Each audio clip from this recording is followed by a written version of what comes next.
I can't hear you. Come outside.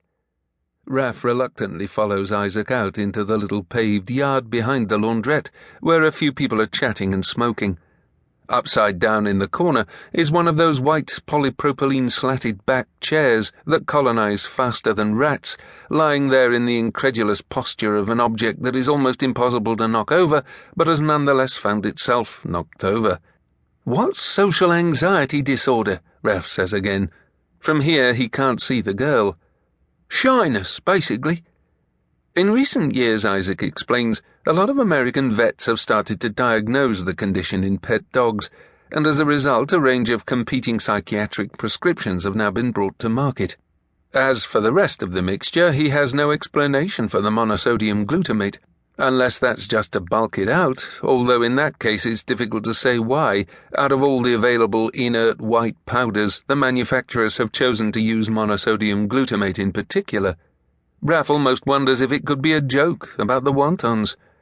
And it has some speed in it, because everything has some speed in it.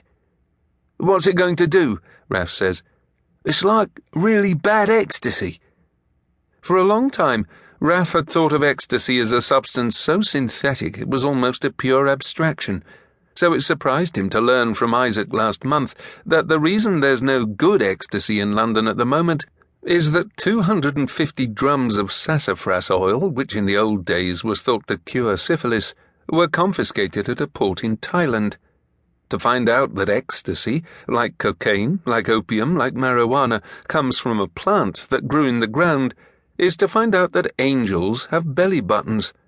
Speed, by contrast, is made out of ephedrine, which can be extracted from certain shrubs, but nowadays is almost always made out of laboratory chemicals instead, so like some theorem in vector algebra, the drug owes nothing to the outside world, unless you followed the chain all the way back to the hydrocarbons they take out of crude oil.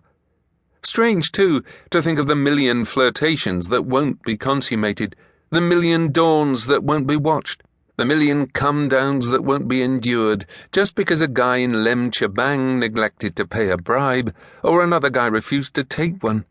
No politician at a WTO conference ever had so much power. The drug trade, Isaac told him, is the first globalization of the emotional life. "When is there going to be good ecstasy again?" Raph says. "Maybe never," says Isaac.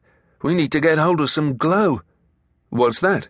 "You know, that new stuff. Barkey said it was the best thing he'd ever taken, ever in his whole life." "Does he still have any?" "I think so." "Is he coming here?" Isaac shrugs. "His phone's off."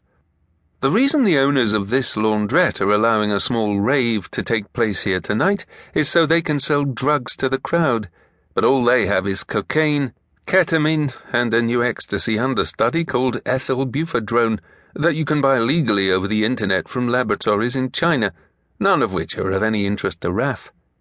Looking around, he feels, not for the first time, a mild bitterness that he wasn't born 20 years earlier, when a night out would have been all about snowy Dutch MDMA in a giant import warehouse near the M11, a drug culture so good that people wrote memoirs about it, instead of these self-administered double-blind trials in a 20-square-metre urban utility.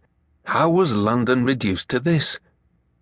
Quite soon, Isaac follows him back inside, and Raph sees that a boy and a girl have stripped down to their underwear and climbed inside one of the big spin dryers to kiss, their skinny limbs struggling for purchase on the inside of the drum, like test subjects on some astronautical study of the sexual possibilities of small cylindrical spaces. They at least have taken something good, or maybe not something good, but at least something they've never taken before. The DJ is playing a track that Raph has heard on Myth FM a lot. He climbs up on top of the dryer, above the perspiration troposphere, to look around for the girl from before, but he can't see her anywhere, so he just stays up there to dance. 2:12 a.m. When Barkey does arrive, he still wears flecks of shaving foam on both earlobes, like little pearl studs, so maybe, like Raph, he got out of bed only a short while ago. In his wallet there are 3 more wontons wrapped up in a shred of orange supermarket bag, 1 dose of glow for each of them. About half an hour after Raph took that previous compound, he started to feel a change, but so weak